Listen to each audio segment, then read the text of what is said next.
Everyone, welcome to part 323 of me answering your Percy Jackson questions. If you haven't seen a video in this series yet, please check the description down below. It's very easy. Click it right now. Click it. It tells you how you can ask me questions that I'll answer in this series. With that being said, let's get to today's comment. We have a long rambling comment today. Let's just do it. So this comment says, okay, maybe I missed something in the books, but in Titan's Curse, Thalia can control the mist and Percy can't, so he feels a little bit bad about it and about many other things when he compares her through the book.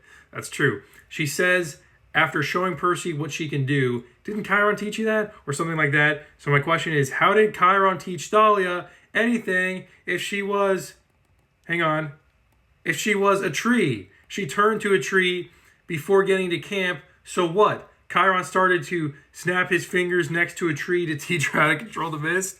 Okay, I totally understand where you're coming from, person who asked this comment, but you need to touch grass. Okay, I'm just kidding. I'm just trying to say that in every video because it's funny. This is a valid point, okay? I totally understand, but from the end of the Sea of Monsters book, when Thalia awakes, to when they actually, when the Titan's Curse starts, there's at least, I would say at least 3 or 4 months, probably, because it's probably from early August, late July to December, right? So that's 3 or 4 months, maybe 5 months, maybe even 5 months. So in that time span, Thalia was human, right? Because she turned into a human at the end of the Sea of Monsters, then in Titan's Curse is in December. So she's a human. So Chiron, it's plausible that Chiron could have taught her that during that time. Now that still doesn't explain why he didn't teach Percy. Because yeah, Thalia, you're totally right. He didn't even know Thalia.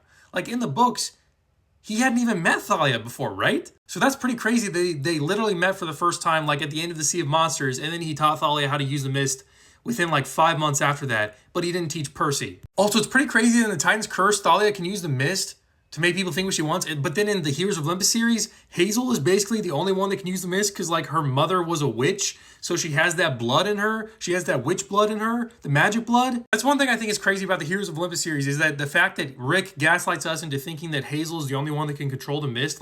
Why can't you teach the other people to control the mist? Chiron taught Thalia. Why can't you teach any other demigods how to do it? You can. But no, seriously, back to the point. Yes, it is possible Chiron taught Thalia how to control the mist in those 5 months or 4 months, whatever, that she was a human. But is it plausible? Does it make sense? It doesn't really make sense that he would have done that. So yeah, maybe Rick should not have put that line in there about Chiron teaching her, but it is what it is, I guess. All right, that answers all of today's questions. I'll see you tomorrow for part 324 of me answering your Percy Jackson questions.